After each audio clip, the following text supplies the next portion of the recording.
All right, welcome. Good morning. Welcome to I Am Sure Sports. I am Omar Stennett. And again, let me thank you so much for joining us for this show today. It is my pleasure to have you with us watching this video. Just to remind you, if you have not yet subscribed, please subscribe to the video, like, share, subscribe to the channel. Sorry, like and share. Today we have a very special show lined up for you. I have a very good friend of mine. You've seen him before. Um, I don't know if I will do justice to him by introducing him, but I will make my best attempt to. They call him the stats man. He's full of statistics as it relates to um, Jamaican footballers, those who ply their trade in England, those who ply their trade locally in the USL. I mean, he has all the stats you could need on any footballer concerning Jamaica. Does a lot of work, spends a lot of time doing that, right? I'm going to keep him in the background because I mean I need to give him some more props for the work that he does. But before I dive into that, we have our introductory video that we normally play, and this was done by Kim Righteous. Kim Righteous is a Jamaican American doing some good work over there in Baltimore on the reggae scene, taking Jamaica's music far and wide. So yeah, we go play that video now I for am you. sure sports. You know me there. I'm coast to coast representing. I mean, say this is Righteous representing for Omar. You don't know, come get the sports over here from near and far. Boy. Me say I am sure sports, one thing me sure about. When me say sure, that me not doubt. Come get your sports, get it over here. Come subscribe, repost and share. I am sure sports, one thing me sure about. When me say sure, that me not doubt. Come get your sports, get it over here. Come subscribe, repost and share. If me not sure, that me not say it. Know who score, that me not say it. Never know no game play, that me not say it. If me never see no game, me no know who play. For your sports news, better come over here so. For your soccer news, then come over here so. If you don't love sports, still come over here. For the day done, you are gonna love over yourself.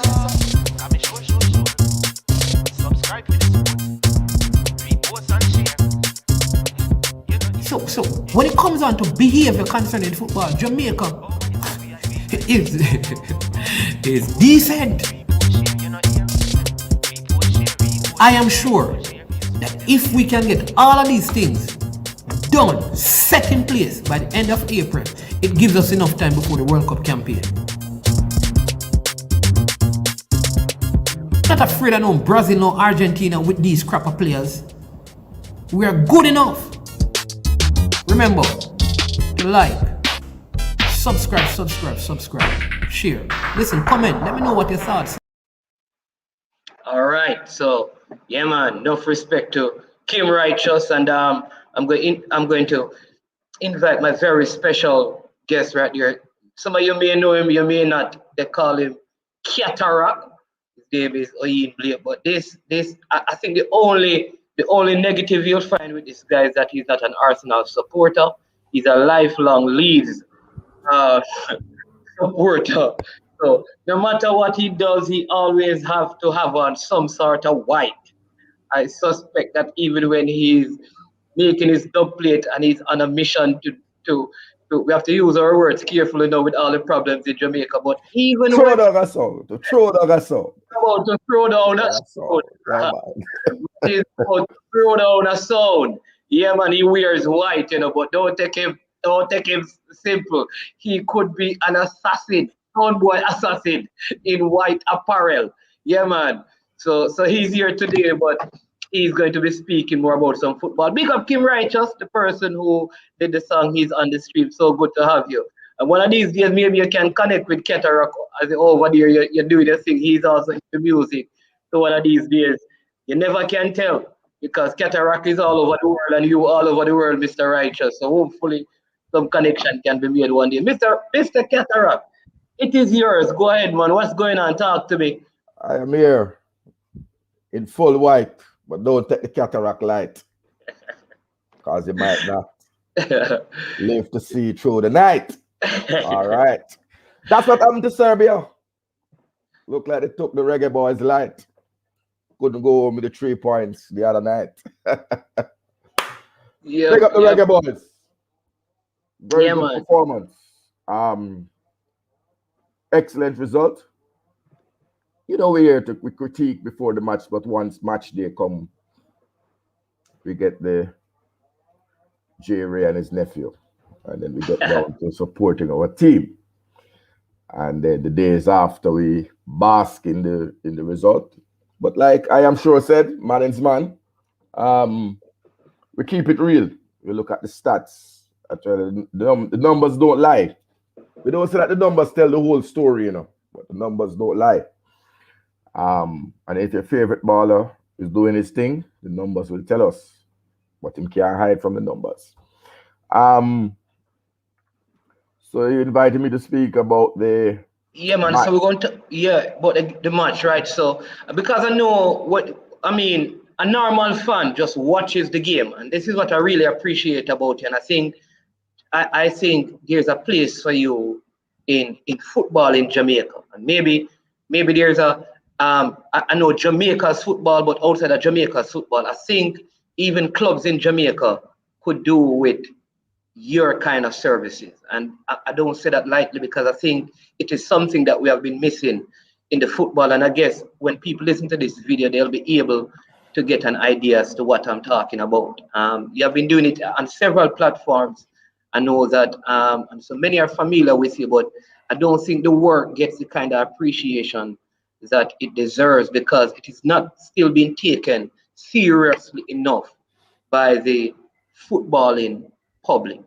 And so I want you to just go through, and tell me, from goalkeeper, starting 11, substitution, what did you see? What did you observe in terms of the stats? And, what were the performances like in your own eyes? Maybe we can start with Dennis Taylor. I don't know if you prefer to do it that way, or you just want to go.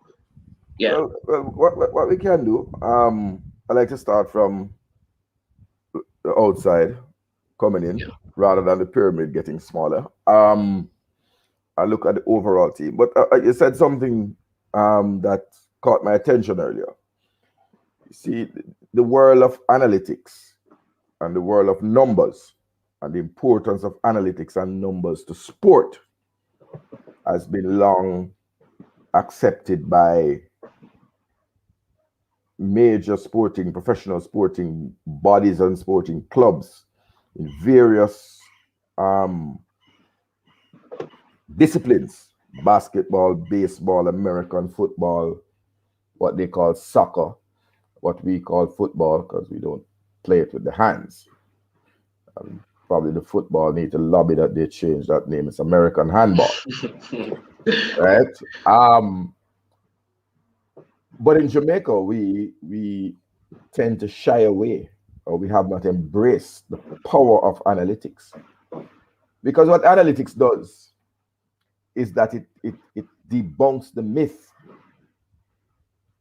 and it lays the truth naked.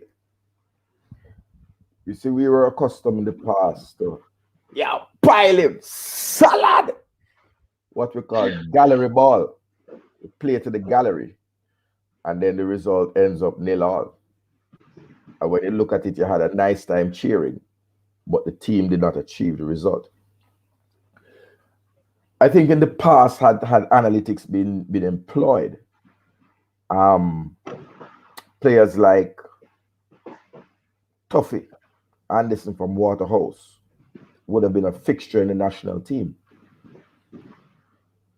But because at that time people go on, and I have no problem with the eye test, but you cannot simply go on subjective criteria only, whether you think the ball are good or feels that the ball are good. A lot of players do things, score goals, but this the off the ball movement. There's so many times you lose the ball, how many times you recover, how many miles you run in a game. Some people don't run 800 meters, while others run up to 8, 9, 10 miles, or kilometers in the game. Players like Anthony Grant and James Ward-Prowse. That's why right now in England there's a big backlash over the fact that he was dropped from the team, because he's the midfielder that has runs about 13 kilometers per game. more than N'Golo Kante by far, and yet he was left out when England will need hard running. So overall, from an overall perspective, the team was cobbled together. That's the word I would put, due to circumstances outside of the control of the coach. Although I would say that the coach had the option to call on some other players, and I would have hoped that the JFF would have done that, would have called up some of the Jamaicans plying their trade in Asia, who were, 4 or 5 hour flight away from Japan, and could have given himself some more options. And there are some players in the UK who have their passports already. I know we love to get caught up in age, but I don't think you carry a undersized squad. And I'm not going to plug my favorite footballer, but at this time. But we had other former players who played the full league. Gareth McCleary, for example, is 33, and he played a full season. You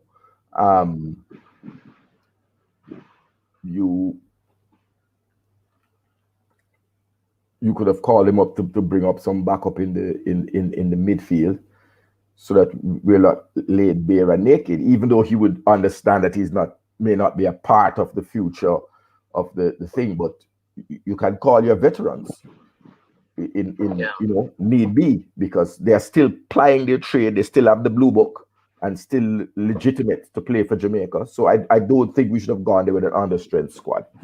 When there were other players that could have been available. Because they have passports already. Right. And and that's something that we really have to look at, because some of the players, although they're out of mind for Jamaica, they're not out of mind they're still professionals, and they're still playing, some of them playing a full season of games, which means that they still have it in the legs. So I rest that there. So overall, I think the selection boggled the mind, but I think that it was an ultra defensive selection. I think 6 defenders starting. Yeah. And because we had picked a central defensive heavy squad. And so I think Coach Whitmore had to utilize that squad in the way that he did. For the first 20 or so minutes, I think we were played off the park. And I think Serbians had the upper hand, and certainly, were controlling the game and were comfortable. But their style suited a Jamaican team, and I don't know if it's because they were also jet lagged and not fully acclimatized. And a weekend, I think they also had. I would never say a weakened team. They had less of their first team players. But so did we. Yeah, well, that is true. Yeah, so I think it's 2 evenly matched teams. Yeah, that is true. And at the end of the day, when history looks back, history doesn't say you carry a weak team or a B team or a C team. This is the national team of Serbia versus the national team of Jamaica. Right? You play whoever is on the park in front of you. That's how I look at sport. Right? You can't play an opponent who is still back home in Serbia or back at his club somewhere. You have to play the people who are there at the game. And so I thought they had the upper hand, and then Jamaica had a moment of magic and striking genius from Andre Gray. Good pass on Blake Turgott as well. Yes, I'm going to come to the pass. but Andre Gray turned back the hands of time, because he's a bit up in age, 31 years, and he will accept that he's lost a step, maybe a step and a half, but I don't think he's lost 2 steps. But he's not as quick as he was when he partnered Troy Deeney while Watford were in the Premier League. But he showed that he is a Premier League level striker. Deadly. Eye for goal. I love it. Yes, and I love it. The ball must go Yes. in the back of the net. That's what this game is about. From a very acute angle as well, he Very, scored that goal. I very mean, difficult angle. But yeah. the real things were, and I want us to debunk some myths. The commitment to go after the goalkeeper and pick his pocket, like Yes. he was trained by some of those men downtown Kingston or downtown Oakland. Don't call the police. That was a robbery. It was a pure robbery. Yeah. Legal, never touched. I mean, to dispossess the keeper without causing the referee to blow a foul or committing a foul is such a rare skill, because it's almost a 9 out of 10 time, because goalkeepers are protected species, that the whistle goes. So I don't think much focus has been on that. People are saying lucky. Lucky where? I mean, it's an excellent goal. The run itself, because, and that's why I'm saying that it is important that we look at it, because the run that he made, I mean, we don't want to get to the pass it like you said, but the run that he made, for the ball to be played, because without a runner, a pass is pointless. And so the fact that he was able to make that run, because he beat the entire defense by the diagonal. It's not like a channel run, it's like a diagonal run that he made. The keeper advanced. Like I said, he got around the keeper without fouling the keeper, still got possession of the ball, and in one touch,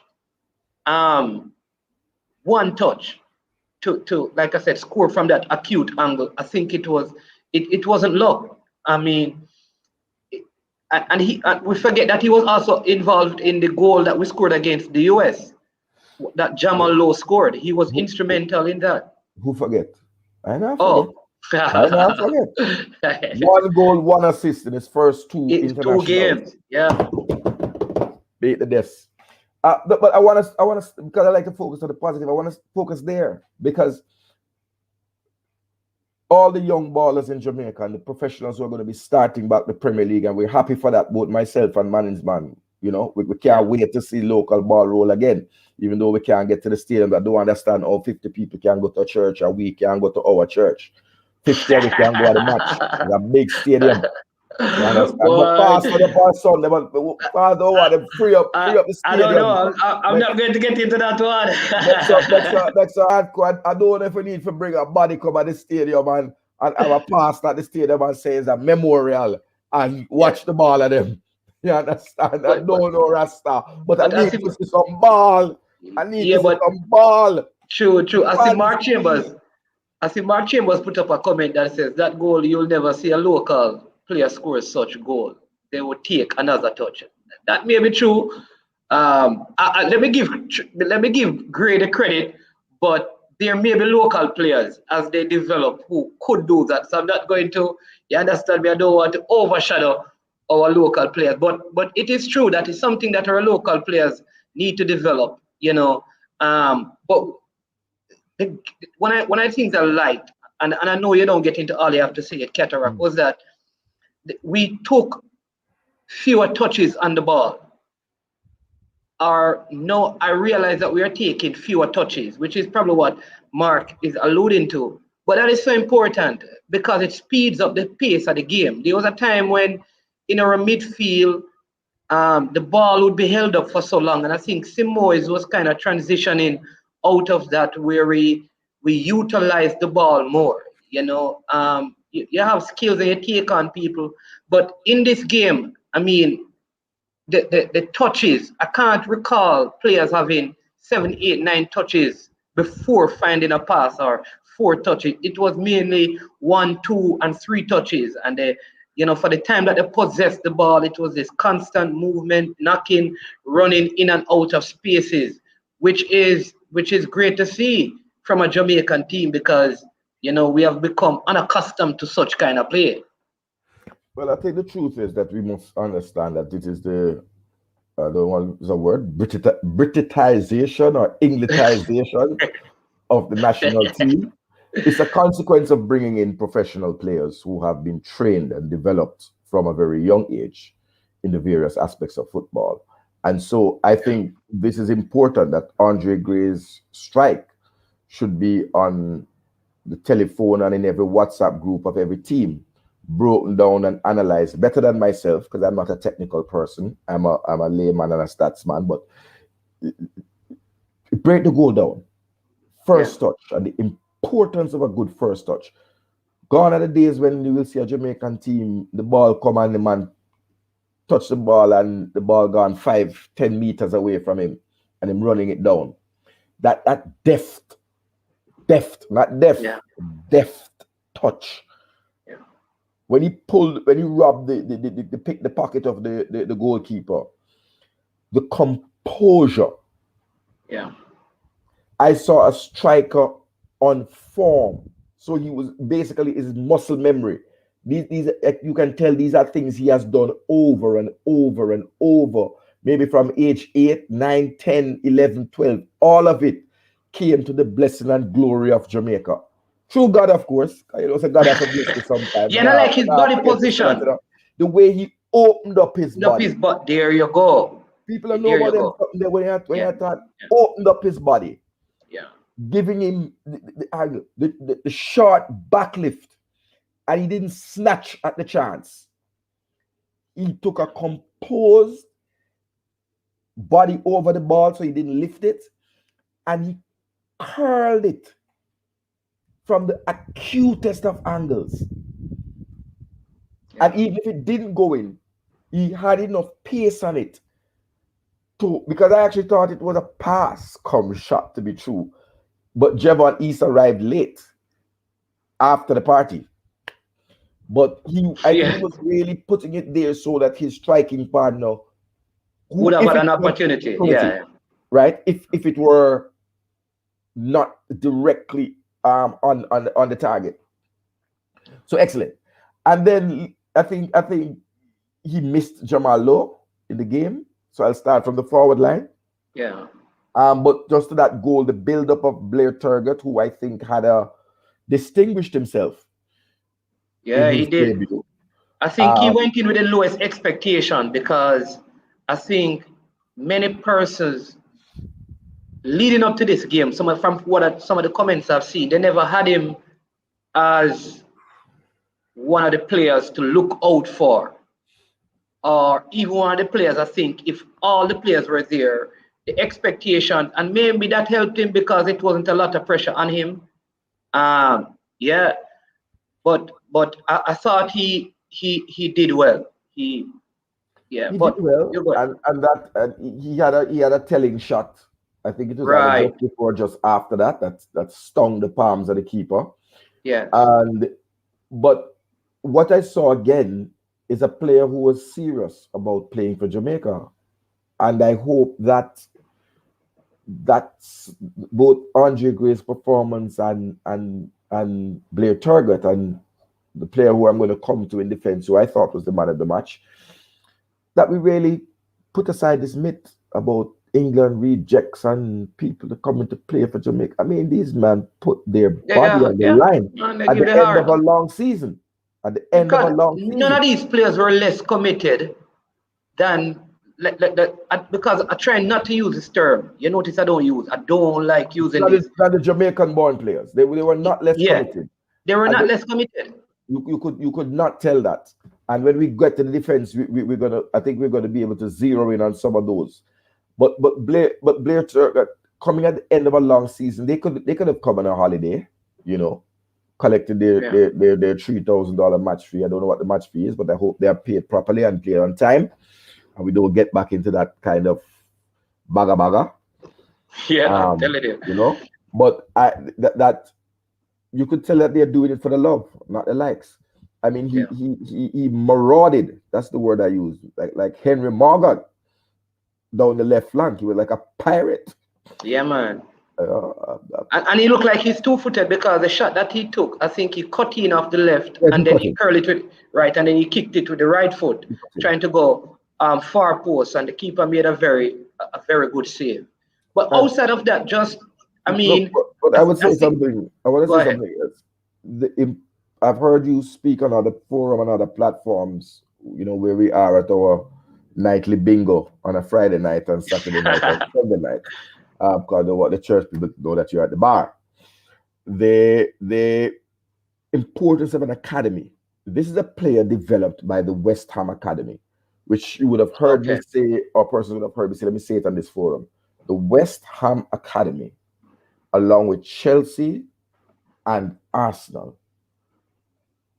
and to a lesser extent Tottenham Hotspur, but those four clubs really produce fully developed technical, physical, mental, complete footballers.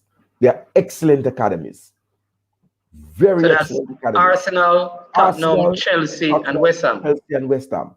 You very rarely see players from those academies fall way down the ladder. You might see them at other Premier League clubs, but and mostly you see them in the Championship. You're not likely to find them. I mean, of course, if they get up in age. What about Southampton? I don't know much about the Southampton Academy. Southampton Academy tends to bring through their own players. And utilize their own players. But because of the money that those clubs have, they buy talent, and so their talent that they develop really is used to populate other clubs. Other clubs benefit from it. And I think that Jamaica would do well to take note of those academies. You know, Chelsea, produce your Reece James, your Jamal Blackman, Hudson Odoi. On the Arsenal side, even Tommy, you have Tommy Abraham. All of these guys came through. A long set of guys come through, man. On your side, we know seeing the Saka, Emil Smith Rowe, Ainsley, you know, Nathan Miles, right? Yeah. So there's a plethora of players being developed by those squads and those academies. And what we saw in terms of the performance of Blair Turgott is a well-developed, well-trained, well-schooled player. Yeah. Right? And that is good to see that Jamaica, we never pay nothing for him. We never put a dollar, but we are reaping the benefits. From his development. Right. And I think that the subscribers and viewers, hit the like button, you know? Well, let me just plug that because I know that, there is Mount Pleasant Academy, and they are doing their thing. I think they have some good crop of players, and then they have Phoenix Academy. And I know there are several other academies popping up all over, but I think those are the two. I think Omar Daly has an academy in Clarendon. Right. There are a few others across, but I think these are the two probably most established. But I think that's somewhere that our football needs to go. And I think the JFF need to collaborate with the and put a proper, and we probably need to, at the junior level, probably go to an academy league where from the under 12, under 10, under 12, under 15, under 17, all of those should be academy-led leagues, not just a Premier League club, but you have to run an academy setting, and they kind of create the framework, probably use the module of Phoenix or the module of Mount Pleasant and say this is how you qualify to be an academy and have a sponsored league where all of these academies play to further help in the development of players from the junior level. All right, so I'm going to say something controversial and then get back to why the viewers are here. I'm going to say this. I believe we have to, the JFF needs to, I do business process re-engineering apart from numbers, right? And I believe that we have to re-engineer our football for the modern world. The United States built the MLS, right? That was not there before. It was really a bush league happening up there in the States. And they continue to build their league, right? I believe we have to redefine what a football club is in Jamaica. Cannot have 900 football club in a country of 2.5, 2.7 million people. Madness. Yeah. I think a football club must be defined as a club with a venue, with a ground, with seated stands and facilities for the fans, training pitch. A training pitch. Yep. Right? A gym. Yeah. And the following: a senior team, an under 23, an under 20, an under 18, an under 15, an under 13, under 10 league teams. So you must have 7 teams. And if you can't do that, what we call it in England, the pub league, you go play some bush league, what is it? SDC, but not a professional club. A professional club should have 7, at least 7. Welcome, Sir Gerald and Sir Miller. Check in. Mark Chambers. Check in. Yeah. Right. That is true because there must be like 72 established league positions, and for you to come into any one of those 72, probably a first year maximum. I am my count is a bit different from you. The maximum number of teams, the maximum, should be 60. All right, fine. So work with 60. Let me tell you why 60, or is it 63? 63. And let me tell you why. They say you mustn't try to reinvent the wheel. Yeah. And the other places in the country, namely the electoral office, has broken down the country by population into 63 constituencies. Right. And therefore that says to you that a critical mass, which is between 20,000 and 40,000, is in particular constituencies. That's the definition of a constituency. Right. And that is the minimum that can sustain a football club, both by fan support as well as by talent. Yeah. In and around the community. That's the maximum that they should be. And then, in my view, I think maybe 60, because I think they have some small ones that can merge together. Right? And give you 60. So you can have 3 leagues of 20 clubs. Yeah. With promotion and demotion. That is one model. And so, in an area, and this happens in England all the time. When I went to England, my cousin supported Wimbledon. Wimbledon has been closed down. It became NK Dons and AFC Wimbledon because it was right 2 miles away from Fulham and Chelsea, and just unsustainable. Right? Yeah. And so we have to be cognizant of what happens around the world. Many clubs fold, but you can't have every district have a football club and 20 people in the district and you don't even have 11 picnic to play for the club. That is true. All right, I totally agree. I think at minimum, you have 20 teams and you have, or 30 teams, and you have 2 leagues of 15. That's it. Well, I think how I'd structure the league, and then we'll go back to the game, is I'll probably go see if I can get 1 per parish, and say like parish like Kingston probably get out, like, I don't know, because there's Kingston and St. Andrew, I'd give each of those one. No, Kingston and St. Andrew are different parishes. I would give like Portmore, right? I would separate Portmore from St. Catherine. So there you have 15. 15. Right there you have 15. There you go. And that would be the bit, right, for your top tier. It's 15. Right. But then no, I would go to 20 because I would look at I would say Montego Bay would get 1. James, yeah. Would get an additional 1. Right. So that would be 16. I certainly think that Clarendon would get an additional 1. 17. And then the other big parish is St. Anne. No, you have a full bit of St. Anne. With 1. And then because the tourism makers the too busy we're working at the hotel. That is the point. On the resilient corridor, they don't come a match. But no, but Or seriously, probably, what I yeah. would do is Kingston itself. I would give an additional team, the parish of Kingston, right? I would give an additional team. So And you give Kingston one, St. Andrew one, and no. I would give Kingston Kingston two. no man. So I give Kingston no. After remember we've given 15, So we're Right. talking about the bonus one, Additional 5. additional.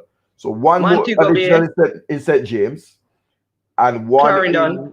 in Clarendon, because the hills of Clarendon are different from the plains, the south All right. Clarendon, right? One more for Kingston. One more for Kingston, so the east from the west, and really that is just because of I'm sorry to say, but political tribalism that wouldn't really allow. It's very tribalized in Kingston once you cross from West Kingston to East Kingston.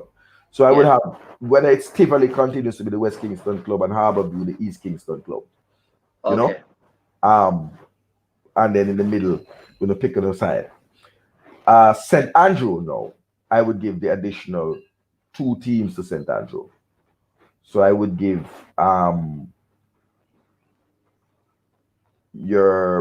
how I saw it was Western St. Andrew. That's the Waterhouse side. So and then you have like Constance. Then you have like Constance Spring up that side. No, I would have you would have to decide whether you're going north or you're going east, which would be an amalgamation. Now I would go east, which would be your amalgamation of Augusttown, Augusttown, UA, Mona, Ligani, Barbican. Right, that whole space there. I feel like you leave out the areas where you don't live in. Careful now, because it's hard decisions. It's hard decisions. Yeah, but that could work. Give you my 20. If you wanted to go now, up to 22, I would then say north. I think that would be stretching it. I don't think it would be. Yeah. So you would get now north, south, east, and west in St. Andrew, right? So North St. Andrew would be your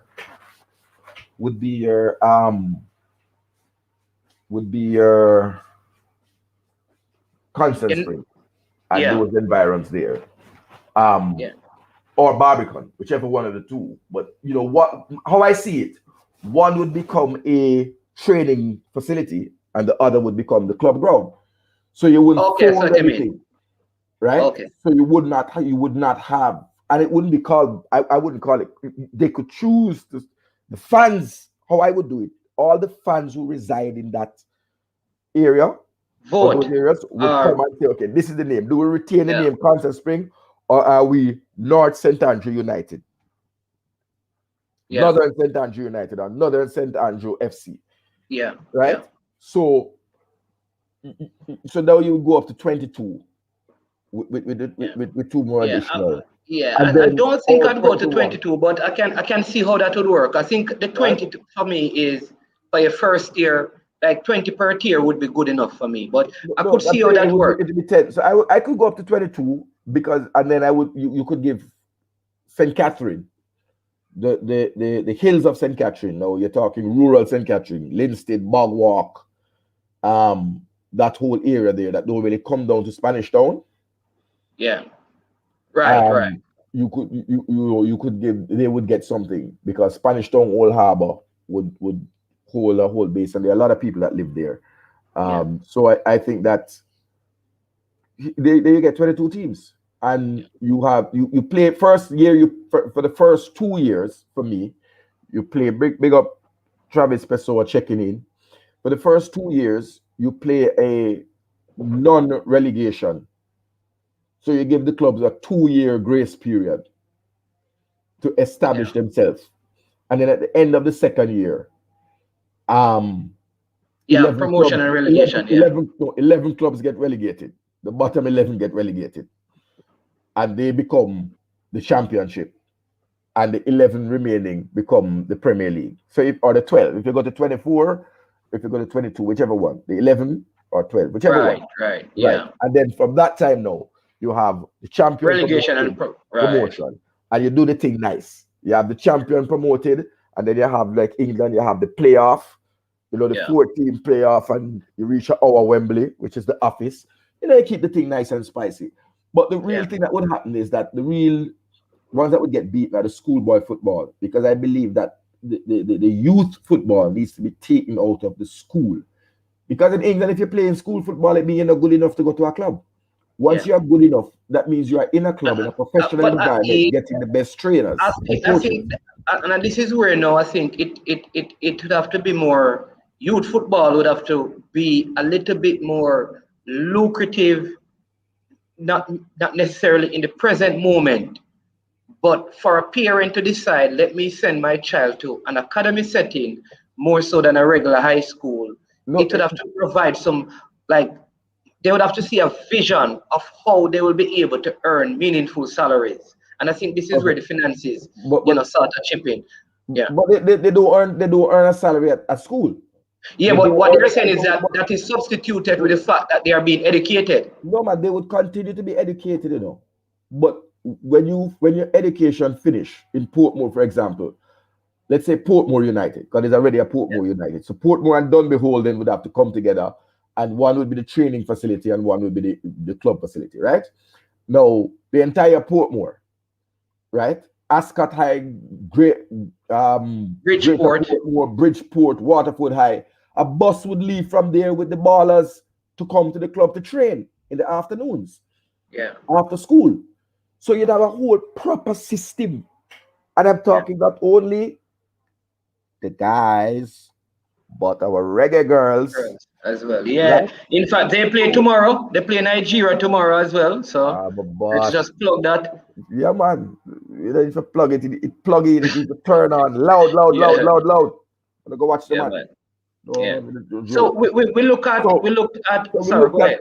no, so I'm saying that you would be moving the best players to get the best coaching, because we have 195 schools and we don't have 195 rated coaches. No disrespect. You have some people that trying a thing and respect to them because they might try them best. But you Yeah. can't have a student in a school, for example. Let's say you're in a I don't know, you're in an Irish Town High that don't really have a football program. What happened to all the boys that go there? They just drop Yeah. off. So that's where I leave it. And we, Yeah. we started there, Mannings. I think you were going to say something, and then we come back to the game.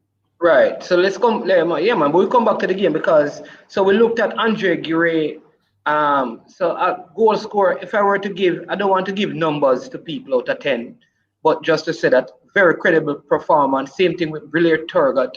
The game started out now with I think let's look at Javon East. What were your impressions of Javon East? Um, So, so all right. So let me make life easier and give my score, because it's funny. We were all talking about how the team set up and yeah. what role Damian Lowe was playing in, but the analysis I actually says we were playing a wow. This is crazy. The analysis says we are actually playing a 4-4-2. That's what the Right. statistical analysis brought out, that we were playing a 4-4-2. Yeah, but with one point man and one actually playing behind. So the two who weren't But playing. no, but it Yeah, wouldn't tell yeah, you. Wait, it just gives you. It analyzes all the stats and comes up with what formation you were playing. And the average age of the Serbian team was 24.3 years old, and our average age was 28.7. So we were playing with much more experienced players. And so we were basically playing the Serbian under 23. okay. That's what the analytics tells you. Basically playing the Serbian under 23, right? And that is how the cookie crumbled, right? It appears here that the belief was that we were playing with two up front, Andre Gray, Javon East, Blair Turgott as the wide man On the left. on the left, Yeah. and that Devon Speedy Williams was a actually wide man on the right. No, they have it that Devon Speedy Williams was the attacking midfielder, and O'Neill Fisher, right? Yeah. no, and Adrian Mariappa and Damian Lowe were playing as the two central defensive midfielders. Oh. You see what stats do? Stats give you a different picture. Okay. Right? Stats give you a different picture. Right? It really does. And it gives us a pause to think about what you're doing, right? I think given the role that East was given, I felt like he was supposed to be the one doing most of the leg work, and Gray was more the point person. So yeah, we could have said that. We could have said that. Like almost like he was supposed to drop back deeper in midfield to support, and Gray would be the hold-up person when we attack. So I think his work rate, he seemed to be I've watched him in the game. I don't know if he's the most clinical from what I've seen, but he does a lot of running. Like his work rate, he has a good work rate. I don't know how many touches he had or how successful his passes were, but I felt like he put in a good shift. Those haven't come up yet for analysis, God. Right. Right. But what I can tell you is overall. So let me. So we were playing 4 at the back with Wes Harding and Liam Moore as the centre backs. Liam Moore picking up a yellow card later on in the game. O'Neill Fisher at right back and Amari Bell at left back. So my assessment as follows. I would give Andre Gray a 7.5 out of 10. Yeah, I agree with that. Goal scorer. He had another in the second half. Very good recovery by the defender. The defender came on with fresh legs. Some people were saying that, boy, him slow down. But remember, he would have been one of those players who arrived late, having had to return back from England to get the COVID-19 test. And he was subbed shortly after that, which suggested to me that he may have been running out of steam. No, man, he would have been. And the fact is that some fresher legs came on and was able to come back to him. But it was really like it hit like a rock or something, and just gave that split second, that millisecond. Man, and listen, that was an excellent recovery. And 1 centimeter left, right, or back, and that would have been a penalty. Yep, but excellent recovery. Listen, sometimes you have to do that. Sometimes you criticize a player because they don't score, as an example. But the truth is, the recovery of the defender was just as good, and leave it as that. The defender, the fact that he created the opportunity, because the ball was played to him, he flicked it over, it went in the area to head it down, get it under control. The defender made a good recovery. Maybe if it was a younger Andre Gray, he would have destroyed them. He would have destroyed. I mean, you have to accept he's a 31-year-old striker. Yeah. But he still had the eye for the goal, still flipping out that chance like a bad dog, still like a bloodhound, slipping out the chance. All right. How much should you give East? How much should you give East? Jevon East 4. 4 to 10. 4. All right. I thought he was his play was poor, and I call the thing straight down the line. I think this is the last we would have seen of him in a Reggae Boyz shirt. I'll give him the standard 5. Because I think it's the last we will see of him in a Reggae Boyz shirt, because he did not cover himself in glory. Maybe if he does so in the Japan match coming up, we can revisit that. But based on this performance, I would say that, look here, with the players that we have coming in, meaning like a Mikel Antonio and Jamal Lowe, you'd be gone. Leon Bailey or Nicholson. Leon Bailey is injured with the toe, so let's see. But Shamar Nicholson. So you got your opportunity as a striker. You did not come on the goal on the score sheet. you did not link up well with Andre Gray. His positioning relative to his strike partner was poor. Was not able to convert the chance that he got. Just running out of steam. So I'll give him a 5. You give him a 4. I give him a 5.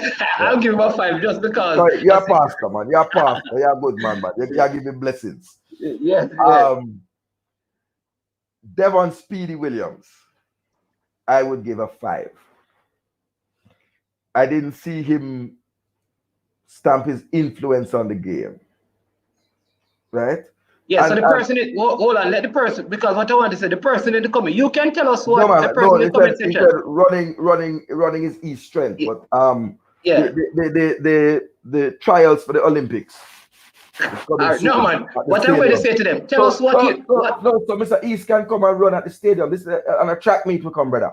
Yeah, so Katarock gave him a 4, I gave him a 5. What would your score be? All right, go ahead. Next person. And Mark Chambers, you can tell us those in the comment section. I mean, this is just fun. Where it's not a thing. It's not letting them get no bonus. Blair Turgott, right? I think deserved an 8. Yeah, an 8 for a debut and a debutant. He showed no nerves. You could not tell that this was his first game, right? He really, really. All right, so that's Andre Gear, Blair Turgott, Javon East, and then we have. So Devon Williams, I gave a 5. 5. He didn't influence the game for me. If he was in the role of attacking midfielder.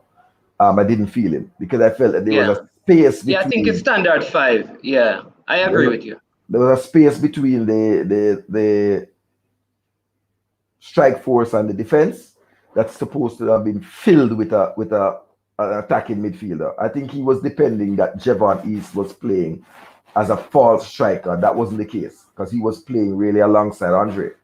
Okay. So they left a bit of a gap there, in my view. All right. Adrian Mariappa, who it says here was in defensive midfield, I would give a 6.5. I'd give him a 6. I keep in the half. You keep in the half. Well, let me tell you why. I'd give him a 6. Let me tell you why I gave him a half. At 35 years old, he played 90 minutes. Right? While Damian, who was his partner in the central defense, in the CDM position, bust after 45 minutes, him done. Yeah. Right. I kind of save in the half because I figure that I'm going to have to give low. After I give the low score, I'm going to have to give him a half. So that's why I save in the half of Mariappa. low for me was a 7. 7? A little bit higher than I. I was going to give him a 6 and then take the half and give him 6.5. Because and let me tell you why. I have to be fair to players. It's his first time playing the position. Yeah. In the national team. Right? But he only managed one half of football. Right?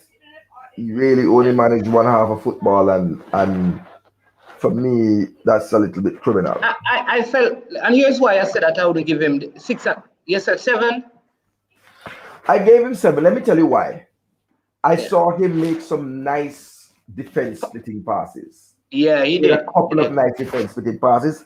I have to put some respect on those passes. I will say, listen, I felt like when the goal was scored, I think his centre back thinking chipped in.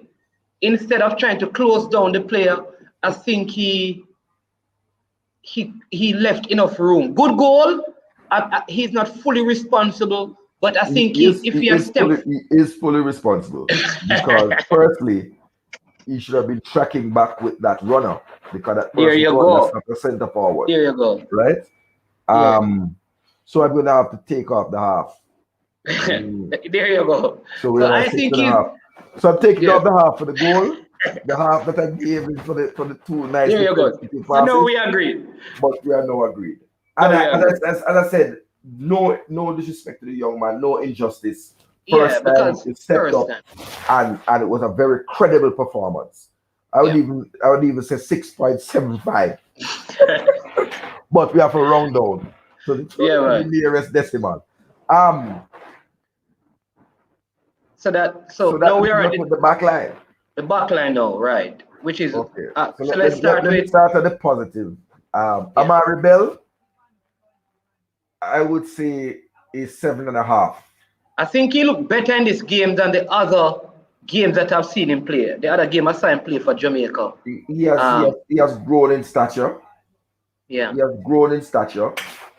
And so I'm willing to just write off the USA game. A lot of the attacks were centered down his flank, yeah. and they didn't come to anything much. He snuffed them out. You know? Yeah. So I would say 7.5, and I would say that he sent out a warning to Taxi. Yeah. He did. So Taxi have to either trade in the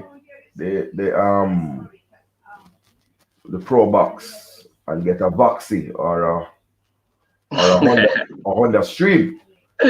Might tint up the windows and put some rims on it, and tune it up and fix the front end car. He really threw down the gauntlet. That is what I would say. He threw down the gauntlet and competition is good. Right? And the competition for places is good, as you said. Yeah. So I gave him 7.5. But what was your score? I think in the second half he had a ball that he tried to cut back inside that gave Serbia an opportunity. But I'd say 7.5 is a fair enough because he's new to the team. He also came in late. He played the full game because he was one of the players who came in late and stuff. So I would give him a 7.5 as well.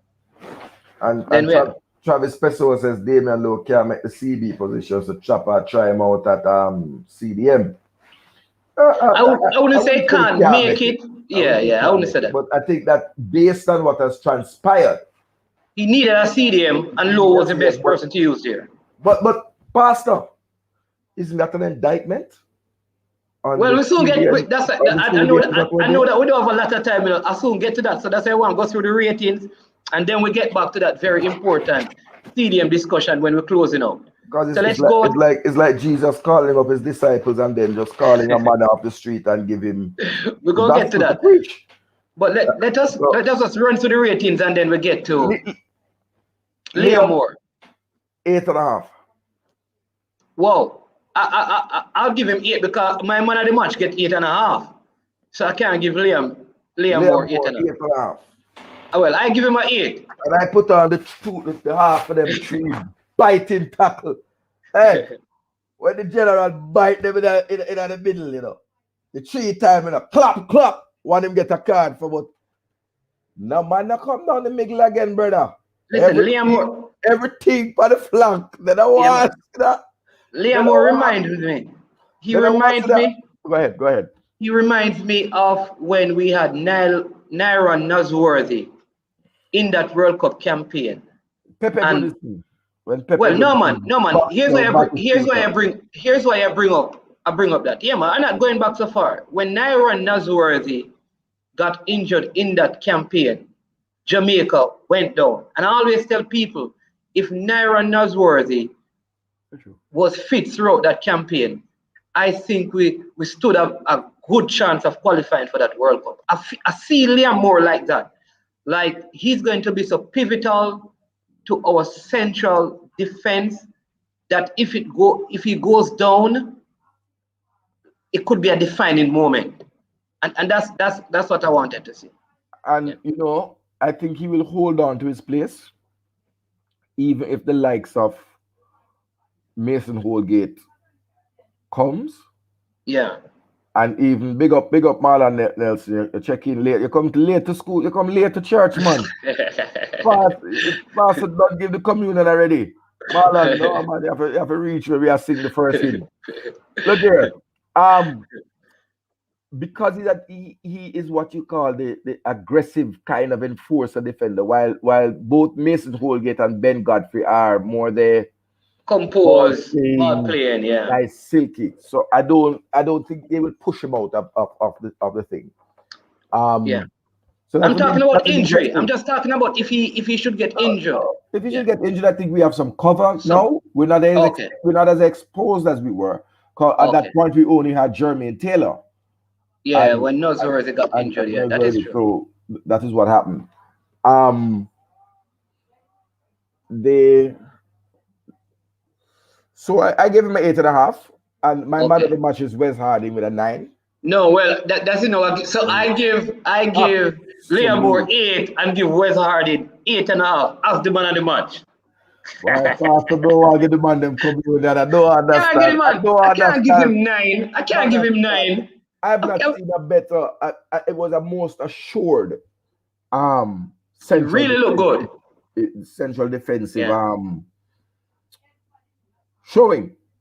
I think since the Considering 1998 World Cup, you know what? I think since the 1998 World Cup campaign, leading up that and probably a year after that, this is the best crop of centre backs Jamaica oh yes, has had.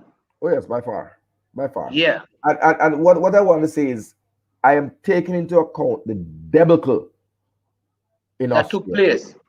Oh, and yeah. they have quickly found their bearings. So it was a vast. So it says to me that Wes Harding brought something to the table. And I was one of those that was hard on him and on his selection, because I felt that they were better right backs. I do feel they're better right backs, but I think Theodore Whitmore, I will give him plus marks for that tactical move of bringing him to play in the central defense. I really think it was a 3-man central defense, but as I said, the statistics say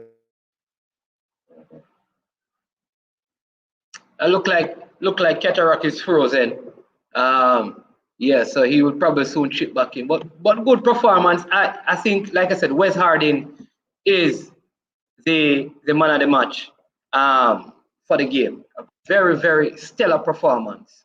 Stellar performance. He did very, very well. You would all know that these guys had a very short window in terms of preparation, because he was part of the group that had to go back to England to get the proper test done and to travel back. And so, I mean, very good. And I'm looking forward to see how he's going to fit in when we have the likes of an Ethan Pinnock. I mean, what is going to happen when we have the likes of an Ethan Pinnock coming back into the team? Looking forward to that, to see how the team will match up them, because this is one area that I think Coach Whitmore is going to have a difficulty in terms of selecting a back 4 or a back 3. Because if you have an Ethan Pinnock, a Wes Harding, you have Adrian Mariappa, you have Damian Lowe, you have your Liam Moore. I mean, these guys are all good centre backs. Which I don't even know if we need Mark Mason Holgate comes and become a part of the mix. That's additional pressure on Coach Whitmore. And then I think the only other person we had, or well, the only 2 other persons we had to grade was out on the right. We had Fisher. And I think I would give him a 5, standard 5. I don't know if there was anything exceptional in his performance, but let us know what your thoughts are. You have heard how we have rated people. Gray got a 7.5. Javon East got a 5. Damian Lowe 6.5. Blair Turgot got an 8. Devon Williams got 5. Mariappa got a 6. Wes Harding, man of the match, 8.5. Liam Moore got 8. Amari Bell, 7.5. Standard 5 for O'Neill Fisher. And I thought our goalkeeper, Dennis Taylor, this guy has had a very hard hard time. Almost every trip that he has tried to go on, something has gone wrong. And so finally, he made a trip and he had some, because previous to this, he had some problems. He had some problems. I think on one trip, he got tested positive for COVID, and that was part of the issue. The other trip, there was some issue with his visa, I believe, and he didn't get to go. So he finally made one of the trips and put in a credible performance in goal. And all of us were expecting Dylan Barnes. And everything worked out. Everything worked out. I thought he was good with the ball at his feet, except I think his release could be a little bit faster. But I agree with you, Marlon. I think if we can use a back three, that would be good. Whether or not Coach Whitmore, will do that is a different thing. Again, we lost Katarock, so I'm hoping that he can come back on so we can, he has one more thing that we want to discuss, very important, and to give you some update. But I want him to be on, so let's wait to see how that is going to work out. But earlier, I think Travis Peso asked a question. I don't know where the question came from because we have not mentioned anything like this on our channel. So I don't know where the bearings are with this question because we have not discussed any passport issue, whether it is a GFF fault. So I don't know where you heard that from. And so because we did not discuss it, you have brought it up. I can't respond because we have not blamed the GFF for anything. What I heard is that I think the General Secretary, Mr. Dalton Wind, said a couple of players.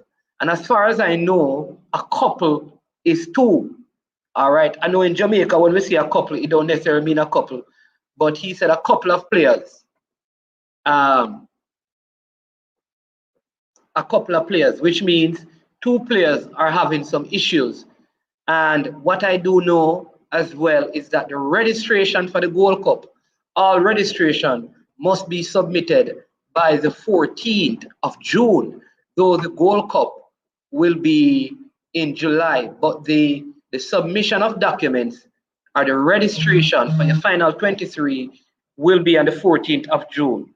All right. So if it is the 14th of June, it is today is what? 5 days from now will be the 14th of June. Right? It simply means, here's what that means. That means that if the player's documents will not be ready by then, they would not be available. All right? And based on what he also said in the interview that he did, there are a couple of errors on the documents that will delay them getting ready for the 14th of June. The World Cup qualifiers have a later registration date. So those things can be expedited. I don't know if anyone, the players are certainly not responsible. I don't know that the GFF can be held responsible. But these things happen. I mean, I have had errors in getting certain documents before where my name have an apostrophe and I have some stuff that don't have the apostrophe. It's O apostrophe M-A-R. And sometimes people will be doing an official thing and because they know Omar is spelled O-M-A-R, they just write it that way. And so these things happen.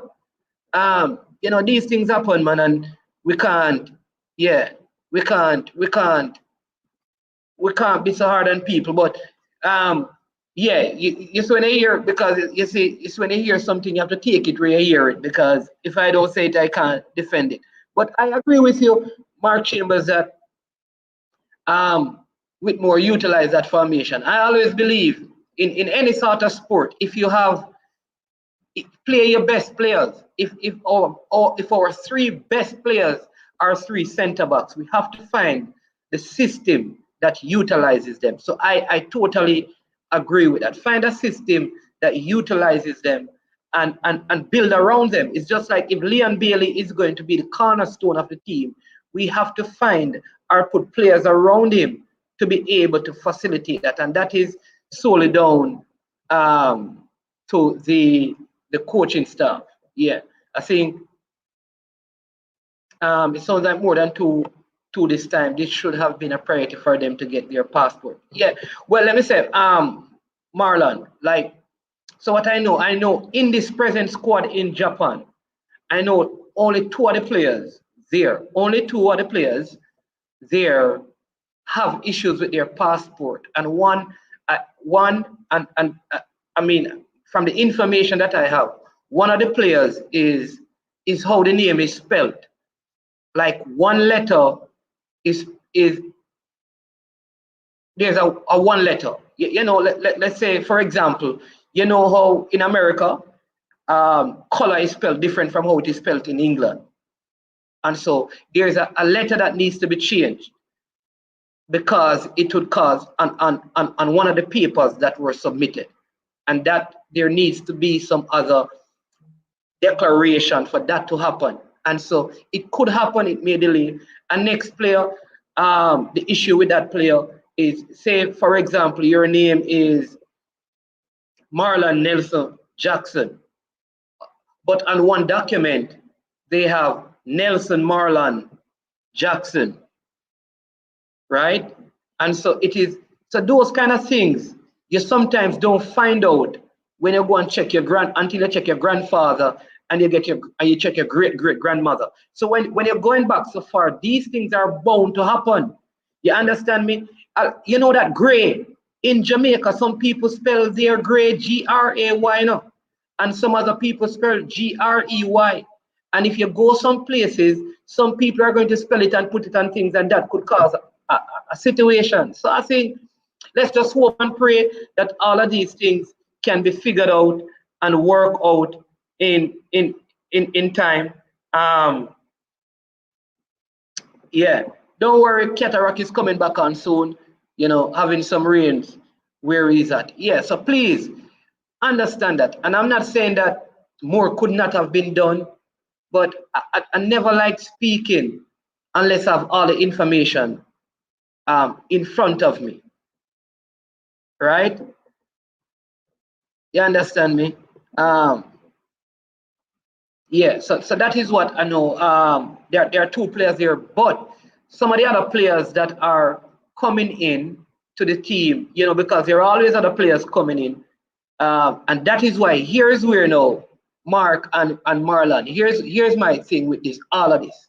My major issue with this is that there should be a clearly defined process with one person in charge of the process.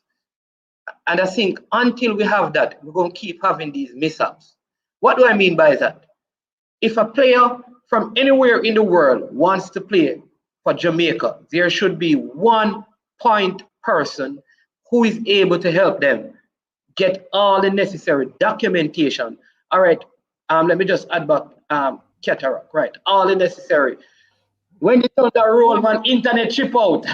Boy, I drive with the internet you have, man. No, I know who did this, and I'm going to reveal to the subscribers and the live and the commenters. I know who did this.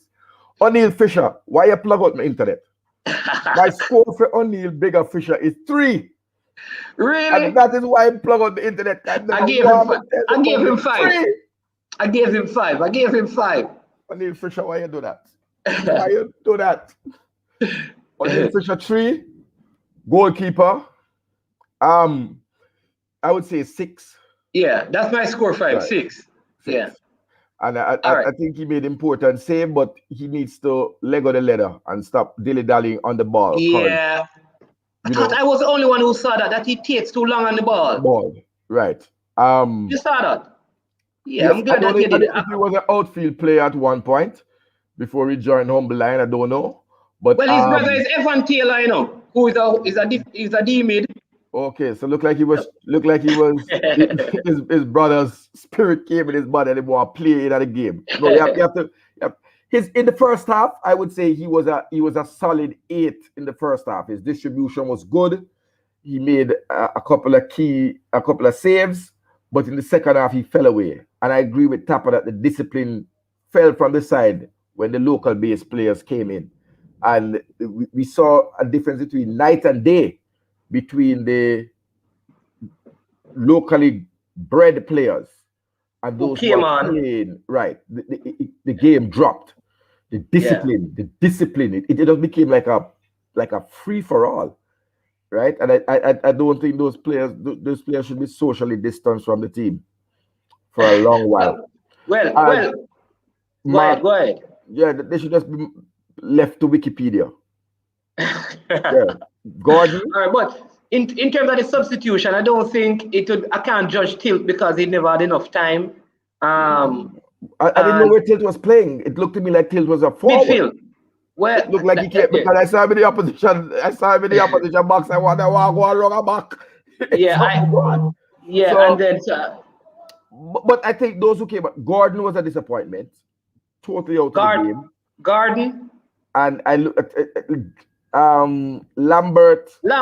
Yeah. Lambert, I don't know. And I said I don't think he had enough time. I think he didn't have enough time. But I think well, what I'll say though, Ravel came on and he had an impact on the game, which was very, very. You saw his class, and I think, and here's my thought. You can tell me what you think. I think for the next month, Ravel, the JFF, and one of the clubs in Jamaica need to come into agreement where he could probably sign a short-term contract, say up to the time of the Gold Cup, because the competition starts at 26. So if he can play that first game and probably one other game leading up to the players going to their camp for the Gold Cup, and they pay him some money, whatever it is, to just keep him in good training, match condition, I think that would be good for him instead of him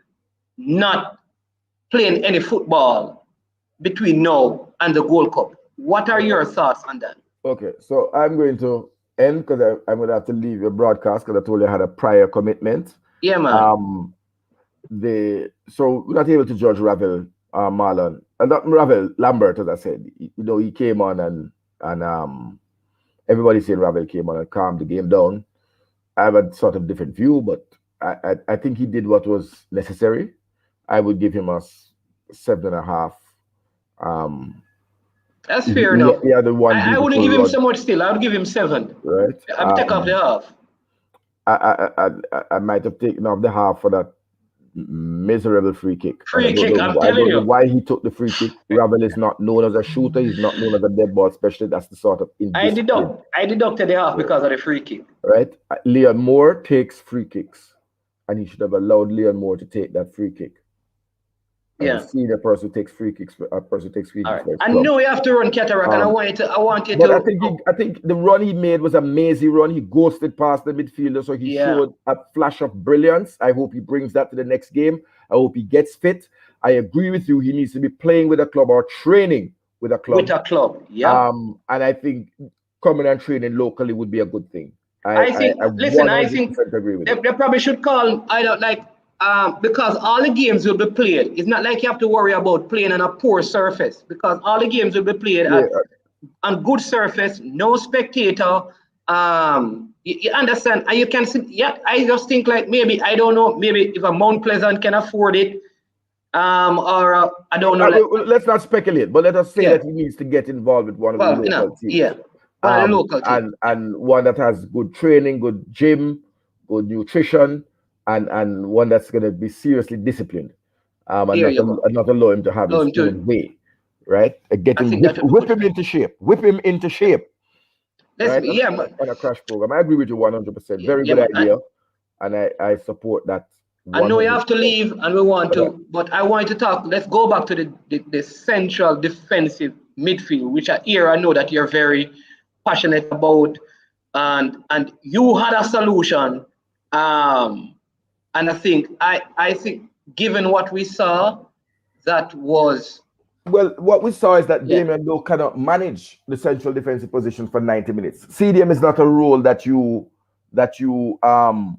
substitute because it's part of the spine. You don't normally substitute central defenders and CDM.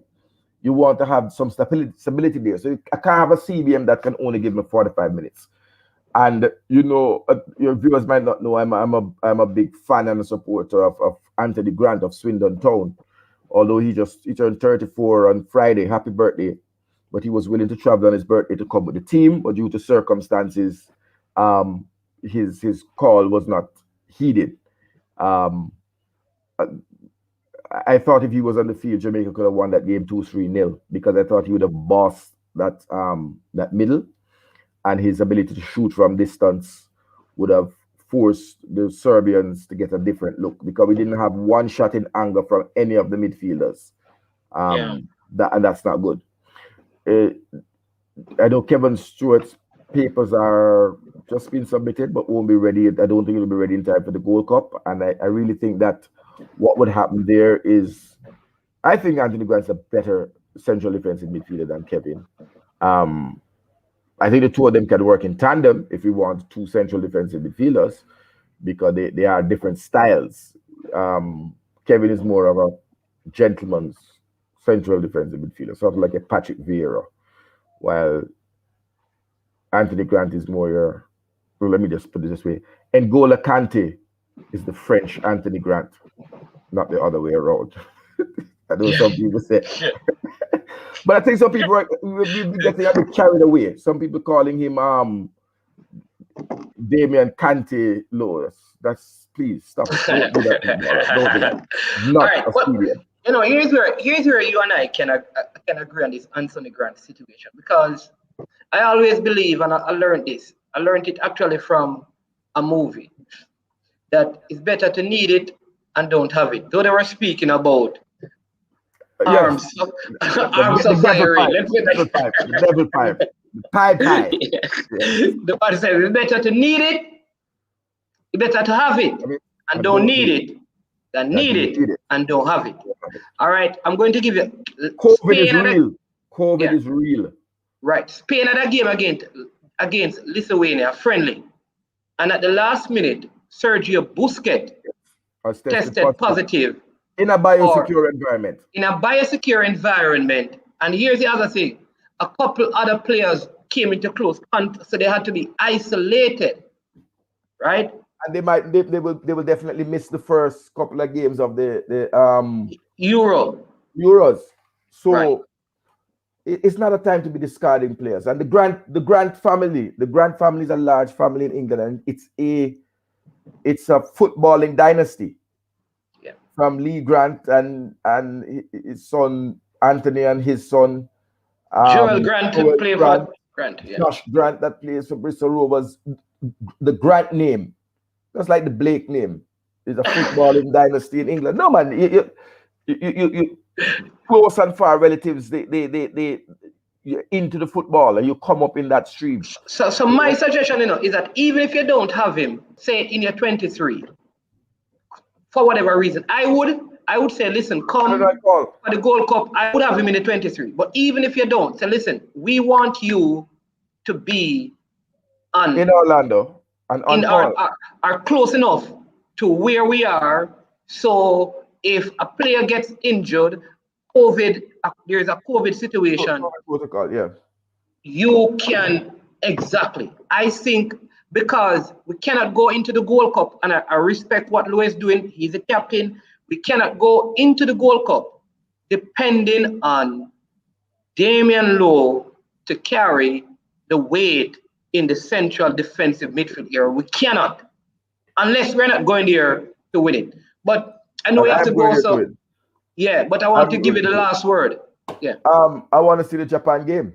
Everybody stay up and watch. Support the Reggae Girls who are playing. Is it tomorrow? Yeah, tomorrow.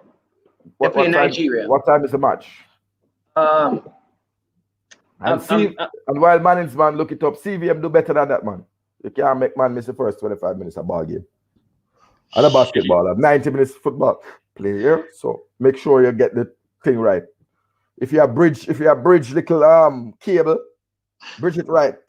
Ask the Hey, people man. in the garrison where bridge light, bridge it right so that we can get the full 90 minutes of the ball game. I don't have to be watching it. Pariole, let it go, Yeah. let it paro, What goal, paro, Andre Gray. what if the person who was supposed to do the job they got there late because them alarm went off? Yeah, I don't know what they're doing, but 20 minutes later. we have to bridge it right, man. We can't get 70 minutes of football. That's the kind of unprofessionalism that we saw with like the travel plans. We're not accepting that as fans. Come on. This is 2021. Love the fans, love the team. I really want to see how we perform against the under 24s because they will be a well-drilled team and they are ready and preparing for Olympics. And I'm thinking that their physical condition may be better. No, man, they will be well conditioned and physical than the Serbia team that we played. And so I look forward to see if Lowe can manage that before I make any judgments. And I look forward to seeing Ravel starting. I understand Luca Levy will get a start and some other players, Dylan Barnes. That's what I'm wondering. I mean, and so I gotta be out. I gotta be out, but let us look at the game and give the players a fair chance, give Tapa a shot, see what's up. So the Nigeria game is 4:30 p.m. GMT. 4:30 p.m. GMT. I don't even know what time that is. Tomorrow, 4:30. Jamaica time, 4:30. Jamaica time, okay. Not CVM time. CVM, 4:30. Yeah. Okay. Yeah, listen, love the team, love the players, love the platform. Big up all the commenters. Remember to like, subscribe, hit the notification bell. You know the mats. Yeah, man. This is Katarock. Thank you so much, Sir Blake. I mean, really, always. I know you're very busy, man. I appreciate your time. And I mean, we just go and put in the work. I know you're doing it. And one day, we'll get reward. If not here on earth, in heaven, our legacy. We live in the reward of the hard work. So, we thank you. We really thank you for your time. Remember, you can catch me on Coach's Best Man and Reggae Boyz commentary. Check out the channels. Yeah, man. That's when I commit to that. You can watch the video I did on Ravel. Hope or Hype, and leave your comments there and subscribe to Simon's channel. And we are at the bar 7 o'clock for the triple treat, Friday, Saturdays, and Sundays, Coach's Desk. You know it go. We drink football, eat, sleep, and drink. Yeah, man. Travis, Marlon, Mark, Pablo, Royal, all of the people. Yeah, man. Stay safe. Yeah, man. All right. I am sure sports. We are out. Thank you for your time, everybody. It was a wonderful, wonderful broadcast. Remain blessed. Big up the team. Big up Jamaica. Big side.